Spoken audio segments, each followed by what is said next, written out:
Dư âm của Đàm Tùng Vận và Hứa Khải trong phim Em Đẹp Hơn Ánh Sao vẫn được fan hâm mộ bàn tán sôi nổi, một sự kết hợp hoàn hảo.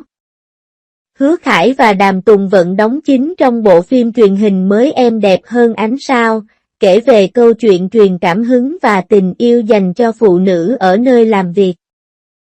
Đoạn trailer cho thấy sự thấu hiểu ngầm giữa hai người và sự tương tác ngọt ngào của họ thật thú vị. Kỹ năng diễn xuất của Đàm Tùng Vận rất tuyệt vời và Hứa Khải đóng vai chủ tịch độc đoán. Khán giả đang hết sức kỳ vọng vào sự hợp tác giữa cả hai và chương trình đã thu hút nhiều sự chú ý. Những biểu cảm và nội tâm của khán giả khi biết Đàm Tùng Vận và Hứa Khải sắp hợp tác trong một tác phẩm đáng lẽ vừa được hé lộ. Sự phấn khích và đôi tay run rẩy của biên tập viên mang đầy cảm xúc, vui sướng và choáng váng, giống như khán giả. Khải và Đàm Tùng Vận, có thể thấy rõ Hứa Khải đóng vai sói lớn xấu xa, còn Đàm Tùng Vận đóng vai thỏ trắng nhỏ. Khi máy quay tập trung vào khuôn mặt của Đàm Tùng Vận và Hứa Khải, một bong bóng màu hồng dường như nổi lên giữa họ. Cảnh này có khiến bạn cảm thấy ngọt ngào sâu sắc không? Tóm lại là editor đọc xong cảm thấy đầy thức ăn cho chó. Khuôn mặt của Đàm Tùng Vận toát lên hình ảnh nữ thần không tuổi, trong khi Hứa Khải lại lộ ra khí chất mơ hồ, không thể dừng lại, nhìn thoáng qua là có thể nhận ra. Đúng vậy, Đàm Tùng Vận năm nay 33 tuổi, nhưng xét về ngoại hình và khí chất, hoàn toàn không thể cảm nhận được cô đã bước vào 3 năm chạy đua. Đàm Tùng Vận hơn Hứa Khải 4 tuổi nhưng mối quan hệ chính phú giữa hai người rất hài hòa. Vậy thì hãy cùng khám phá Đàm Tùng Vận và Hứa Khải đã phối hợp với nhau để tạo ra phản ứng hóa học ấm lòng như thế nào trong Em Đẹp Hơn Ánh Sao. Chỉ một ánh mắt thôi đã thấy đau lòng. Đạo diễn Trần Xương đạo diễn bộ phim Em Đẹp Hơn Ánh Sao, với sự tham gia của Đàm Tùng Vận và Hứa Khải. Kỷ Tinh là một sinh viên tài năng tốt nghiệp từ một trường đại học danh tiếng, làm việc chăm chỉ trong một công ty để theo đuổi tham vọng và lý tưởng của mình. Tuy nhiên, sự trớ trêu của số phận đã khiến nhân vật thẳng thắn này bị vu oan, vu khống. Đối mặt với tất cả những điều này, cô dứt khoát lựa chọn rời bỏ công việc và kiên quyết dấn thân vào con đường khởi nghiệp. Khi Kỷ Tinh gặp nhiều khó khăn trong quá trình khởi nghiệp, cô đã vững vàng an ủi và động viên bản thân rằng, chỉ cần là vàng thì sẽ tỏa. Vào thời điểm khó khăn nhất khi Kỷ Tinh bắt đầu công việc kinh doanh, Hàn Đình, một tia sáng đã xuất hiện và hỗ trợ cô cả về tài chính lẫn tinh thần. Đã xảy ra trong nhiều năm. Sau khi đọc phần giới thiệu Em Đẹp Hơn Ánh Sao, tôi cảm thấy bộ phim này kết hợp giữa yếu tố độc đoán của nam và cảm hứng của nữ, và là một bộ phim tình cảm thành thị. Tuy nhiên, biên tập viên chỉ cần nhìn thoáng qua Đàm Tùng Vận và Hứa Khải trong cùng một khung hình, ngay lập tức bị thu hút bởi màn trình diễn chân thành và phản ứng ăn ý hoàn hảo của họ, không thể rời mắt. Khi Hứa Khải và Đàm Tùng Vận đi cùng một chiếc xe, anh ấy đã lén quan sát ánh mắt trìu mến, u sầu và vẻ mặt mơ hồ của Đàm Tùng Vận qua gương chiếu hậu. Cảnh tượng này có làm bạn ngạc nhiên không? Khán giả bạn diễn nữ phù hợp cho mình vào thời điểm này. Khi Đàm Tùng Vận xuất hiện trước ống kính, cô ấy ôm đầu trong tay, thể hiện một cách sinh động vẻ nữ tính, hào phóng, trí tuệ và quyến rũ. Biên tập viên nhìn thấy từ đôi mắt đầy suy nghĩ chân thành của Đàm Tùng Vận rằng cô ấy không hề lay chuyển và quyết đoán từ bỏ mọi thứ, dũng cảm và không sợ hãi trước sự soi mói của thế gian cũng như sự kiên trì và quyết tâm trong tình yêu. Bây giờ chúng ta cùng xem lại những phân cảnh đẹp mắt của Hứa Khải và Đàm Tùng Vận trong trailer Em Đẹp Hơn Ánh Sao nhé. Có thể nói khuôn mặt của Đàm Tùng Vận luôn thay đổi, chỉ cần nhìn thoáng qua là có thể thấy rõ vẻ ngoài thanh tú cùng nét quyến rũ nữ tính toát ra từ nơi làm việc. Cô nói chắc nịch, người có sức mạnh cuối cùng sẽ tỏa sáng. Tuy nhiên, nhà thông thái hứa, thành phố này khắp nơi đều giàu có. Thực lòng mà nói, Hứa Khải là diễn viên duy nhất vào vai tổng thống độc đoán, trong số các diễn viên nhìn khán giả một cách thoải mái và bắt mắt. Bàn tay trắng nõn của Đàm Tùng Vận được nắm lấy bởi bàn tay khỏe mạnh và đầy màu sắc của Hứa Khải. Hai người ngầm hiểu, chúc mừng anh Di. Khán giả bình luận về màn đánh đập.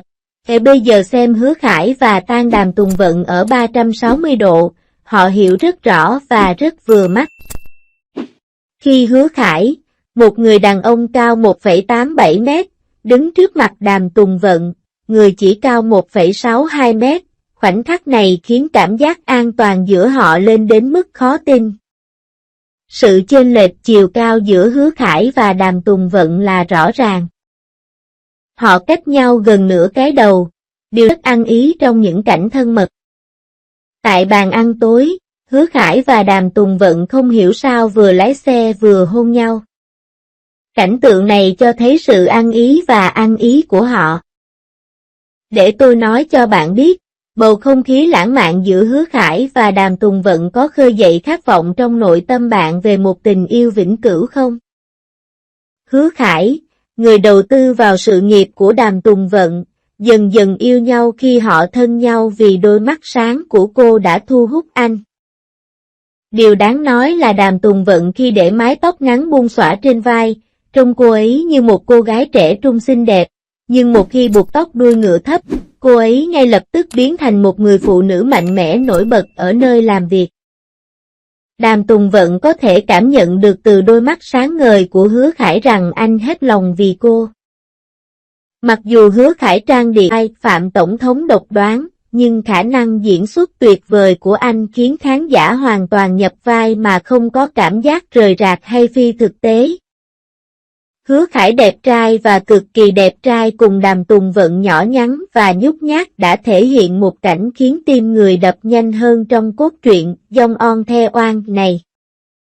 Khán giả không khỏi bàng hoàng trước một phân cảnh ngọt ngào trong trailer, trong đó Hứa Khải dịu dàng nói, "Xin xin, em làm bạn gái anh nhé." Đây chỉ là một phần thôi. Đôi môi của Đàm Tùng Vận đỏ như quả anh đào hồng, cô nhẹ nhàng đáp, "Được rồi." Mặc dù khi máy ảnh tập trung vào khuôn mặt của Đàm Tùng Vận, có thể thấy rõ nếp gấp mũi và nếp nhăn của cô, nhưng Đàm Tùng Vận vẫn thể hiện được nét tự nhiên và thuần khiết trên khuôn mặt với biểu cảm phong phú.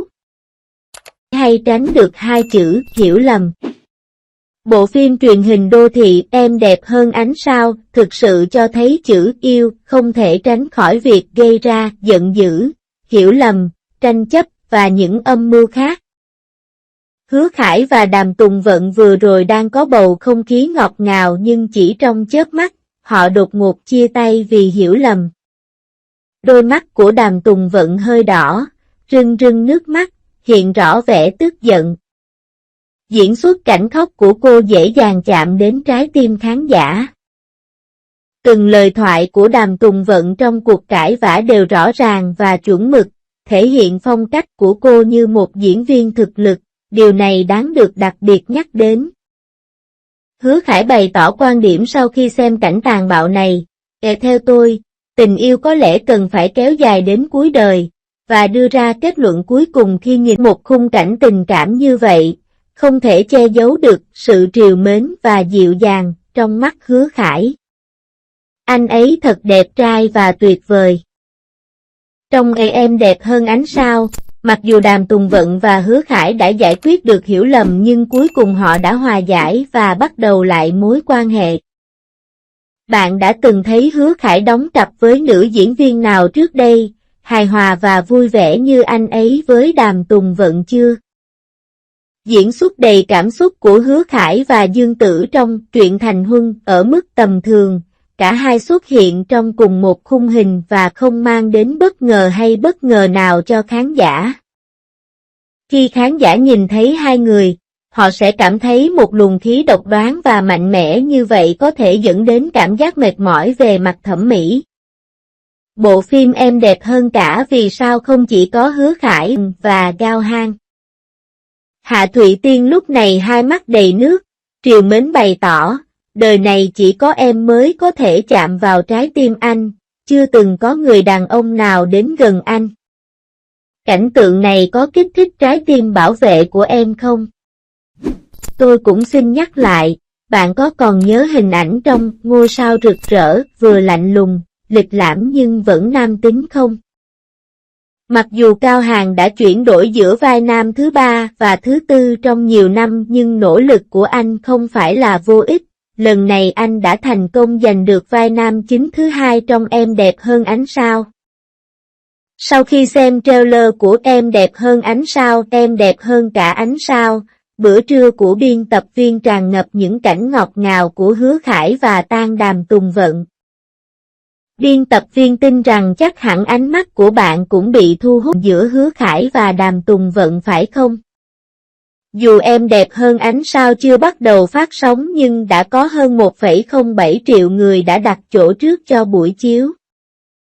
Có thể thấy sự yêu mến và ngưỡng mộ của khán giả dành cho Em đẹp hơn ánh sao, tác phẩm hợp tác đầu tiên giữa Hứa Khải và Đàm Tùng Vận.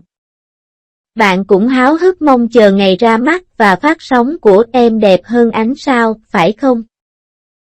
Mọi người đều có thể chia sẻ ý kiến có giá trị và quan điểm của mình trong khu vực